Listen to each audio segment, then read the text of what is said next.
Howdy folks, it is DIECAST Buffet here again. Welcome back to NASCAR Thunder 2003. Time for race 27 out of 36, the Chevrolet Monte Carlo 400 at Richmond International Raceway. After the big W in South Carolina, Jeff Burton, well, he's going to win 2 out of the last 3 events. The Michigan Pepsi 400 and the Southern 500. Well, let me tell you what, man. We needed that. The points gap is 390 points back from yours truly, Mark Martin, and Gordon is chipping away, and the drive for 5 is very well alive. Mark Martin, man, he's so consistent, man. He's so consistent. It's hard to beat consistency, and a lot of these cats are 250 plus points behind. I'm not giving up, though. I really am not giving up, though. I'm going to keep digging. Just take it one race at a time, man. 10 races to go. This is the final 10 races of 2005. Richmond, Vegas Night Race, Talladega. The second stop to Infineon, right? We're going to have another stop there. That's going to be fun. Martinsville, Lowe's Motor Speedway, Rockingham. We've got Texas Roval, and then, of course, the Texas Oval. And we're going to finish it off with most likely the final Homestead season finale race. Next year, that is expected to change. Well, 390 points behind. We're going to run the normal primary paint scheme. Let's go to our best track, Richmond International Raceway. I think there's more than 10 races left. I'm not sure. Maybe there is only 10 races left. Anywho, guys, we're qualified on the pole for the Chevrolet Monte Carlo 400 and a Ford Taurus, ironically enough. Let's go ahead and sit it down trackside for some Saturday night short track racing on the DIECAST Buffet. MRN comes to Richmond, Virginia for tonight's race, the Chevy Monte Carlo 400. Richmond offers a little something for everyone, doesn't it, Barney? Well, Richmond is a short track with a wide surface. They can go a lot faster than it appears on this speedway. Look for a lot of passing and a ton of close calls. Jeff Burton will try to use this race to gain a couple spots in the points. Yeah, he needs to focus on this race. A poor finish can quickly bounce you out of the top 10. But a win can gain you several positions, might even put you in the top 5. We'll see what happens.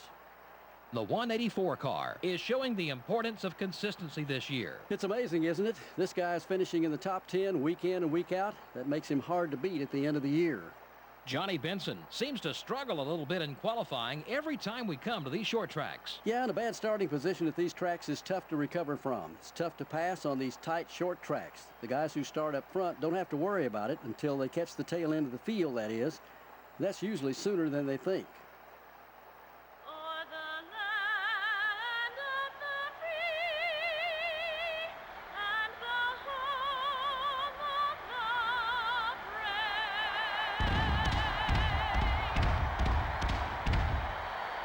Gentlemen, start your engines. Engines are fired here at good old Richmond. And oh boy, it's going to get exciting, man. We're on the pole. We are back at our best racetrack. 390 points separate us from back-to-back Winston Cup championships. Look, man, we got to go out here. We got to dominate. We got to win the entire race. We got to lead as many laps as possible. That is the #1 goal, and we got to earn it. Here we go, back at Richmond. We need to dominate and just destroy the competition. That's what we need to do, man. We learned our lesson in the spring. Freaking Rusty Wallace beat us off pretty much at turn 4, man. I mean, he got the nose underneath the car, and he just boogied to the start-finish line and won that race. But I tell you what, man, I want revenge, man. I want to get the victory and trying to put ourselves back in the championship hopes. And we've brought a really fast car this weekend, I might say. And look at that. We are already pulling away. It's going to be a 40-lap event tonight. Oh, boy. This is looking promising, guys. Can we do it? Can we get that win at Richmond? Gotta keep digging, man. Just gotta keep digging. Oh, car got really tight there. You know, 40 laps, it's weird how the short track races generally are longer than the 1.5 mile joints because the track requires more laps because it's shorter, right? But the cars are slower, so those laps are a lot longer sometimes than or at least the length of the races, are longer sometimes than the 1.5 miles, because the 1.5 miles are faster while the short tracks are slower. Anywho, we're racing tonight at Richmond. Out front, man, if we could just go out here and just dominate, man. Lead the most laps, put this thing in victory lane, go on next week to, what is the next race? Crap, I already forgot. Where's the next race going at? Darn it. Tires are starting to fade. But we're only about 4 to 5 laps away from the pit stops. Of course, we're going to pit the last opportunity moment because we don't want to have a situation where we run out of gas. That'd be awful. Make our service now, so we're going to go ahead and head down pit road. No speeding, no speeding. Be very gingerly on pit road. No damage. Don't adjust anything on the race car. Just a good, consistent, clean pit stop. That's what we need. The 46 car is just brake checking us on pit road. That's going to cost us some time. We do have the most laps led, I believe. Now, correct if I'm wrong there, but I think we do have that. Maybe 1 lap we need, that's it. But we should be able to get that. Just a good, consistent pit stop. Car's dang near flawless. Beautiful paint scheme. I love the O2 primary, man. Sick go Ford Taurus. Come on, team. Don't drop the ball here. There we go. Good job, good job, good job. Boom. 15.2 second pit stop. Amazing. Amazing job, team. So let's let everything cycle out and see where we end up. I think Wallace had the lead.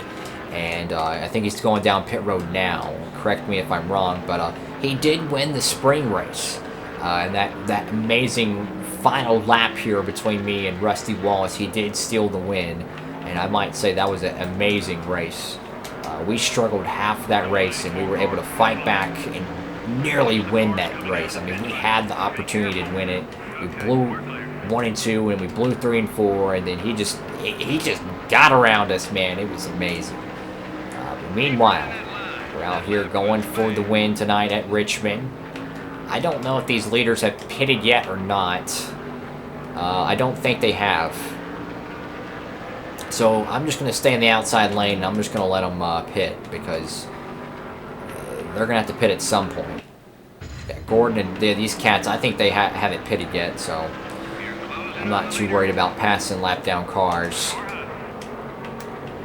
Oh, we got Johnny Benson down low. Don't want to take out the rear bumper of his Pontiac. Oh, we got some cats either coming off pit road or coming in. Oof. Almost had to jump on the brakes there. Now, maybe the Gordon show is taking a sweet time to pit. Maybe he's trying to super stretch his fuel, or maybe he did pit. Oh, we got a little contact there. It's okay. Ain't worried about it. Keep digging. Okay, now they're coming in. Getting to the outside lane now. Alright, so looks like Jimmy Johnson, he tried to stay out, maybe catch a caution, try to get him one last win before the end of the season. Doesn't look like Richmond's going to be his day, or excuse me, his night. About 14 laps to go here at the Monte Carlo 400. And it looks like the rest of the leaders are going to make their way. No, excuse me, Gordon's going to stay out, with Jimmy Johnson about to lose his lap, I believe. Yep, there we go. Now he is back. Well, he's on the lead lap now, but he lost his second place position. Now we're just waiting for Gordon to pit. And for some reason, you just get that one car here at Richmond that just likes to stay out 30 freaking laps. It's insane how they're able to do that. But Gordon's just waiting on a caution right now. We are on the lead lap. No, excuse me, we're not. Really? Dang it. So if we get a caution, we're screwed. So we really need Gordon to pit. Come on, Gordon. Go ahead and pit.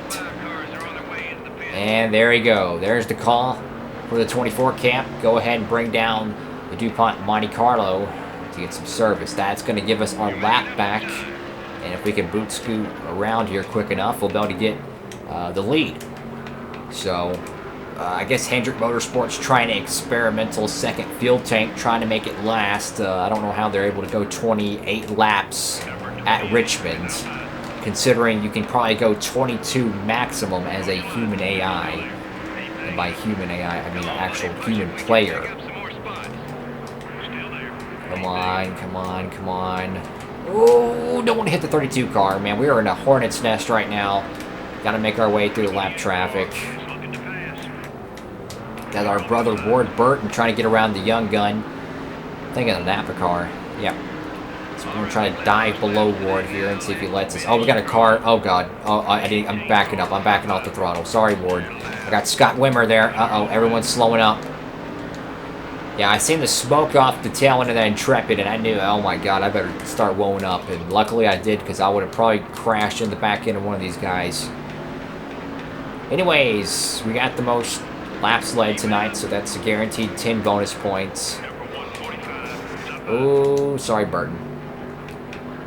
I mean, we're talking Jimmy Johnson Dover-esque numbers, you know. Earnhardt Talladega-esque numbers. We're getting closer to another one. You know, we were so close to winning in the springtime. Second place to Rusty Wallace at our best track. We started off miserably in that race. You know, we qualified about 20th. We had to run the entire first half, you know, trying to get into the top 10. And we made a good pit stop. We got out there and we were able to fight to the front. With about 2 to 3 to go, we passed Wallace. Our tires were shot. We overcooked 1 and 2. We overcooked 3 and 4 in the final lap. Gave the room to Rusty Wallace. We raced him clean to the line, and he beat us. And it was all fair and square. But man, it has a little bit of a rivalry because of that. And to go out here and dominate, man, I'll tell you what. This is what the team needs to get this season going back in our direction. Through 3 and 4 to take the white flag one more time around Richmond, Virginia. The South Boston, Virginia native driver Jeff Burton looking for another career win to go back-to-back after winning the Southern 500. Through 3 and 4, going back after finishing second in that epic final lap. Jeff Burton gets revenge here at Richmond and wins the Chevrolet Monte Carlo 400. Yes! Whew. There we go, guys, man. Complete domination. Jeff Burton gets revenge and wins yet again at Richmond. I mean, at this point, you would think they would just put a big old 99 in the grass, man. I mean, we just win here almost every single time. I mean, it's unbelievable. Man. Unbelievable. Go ahead and do a burnout over here in the victory lane, because why not? I mean, we've done a burnout just about everywhere else around here. Awesome, dude, man. Just freaking awesome, man. Just freaking awesome. Huge win for everyone at Roush Racing. Here we go, folks. Victory lane once again. I forget how many races we won this year. I mean, this is what, the 8th win, the 7th win? I mean, maybe even the 9th win. I mean, we have just won so many freaking races, man. We needed this one, though. We needed second place in the springtime. We came back. Utter domination. Revenge on the entire field. I mean, this is Jeff Burton's track. It's not New Hampshire, man. It is Virginia at Richmond. Man, we go back to Martinsville in a few races, so that's going to be fun, too. Holy cow, what a win, man. I mean, Martin, I think he finished 15th or 16th, so if that's the case, we're talking a tremendous amount of points gained right there. Jamie McMurray, Jeff Purvis get top 10s. Gordon Johnson get top 5. Harvick in the top 5 as well. Michael Waltrip, top 10 effort. We started first. We led 30 laps. We finished first. Just complete domination, man. I mean, margin of victory nearly 10 seconds. Good old Mark Martin. He finished 18th, so he lost a few spots. Came away with 109 points. And we came away with, let's see, so that's what? About a 70-point swing right there, guys. Awesome. Awesome stuff. I didn't get to see who was at the bottom of the barrel, though. Let's see who is the bottom feeder today. Who finished dead last and had some engine troubles. Who that might be. Oh, it's Scott Wimmer. That's right. Yep. Well, bad luck, Chuck, for the 43. 43 team. Thank y'all so much for watching the video. Make sure to give it a big thumbs up, hit that subscribe button and notification bell so you never miss any of my new content, guys. Like, comment, and subscribe. Follow me on Instagram at DIECAST Buffet, man. What a finish, man. Just domination here at Richmond. We finally got the revenge we needed, and we're gaining points on Mark Martin, man. The drive for the second straight Winston Cup championship is very much alive. Hope you're having a great one, folks. DIECAST Buffet, signing off.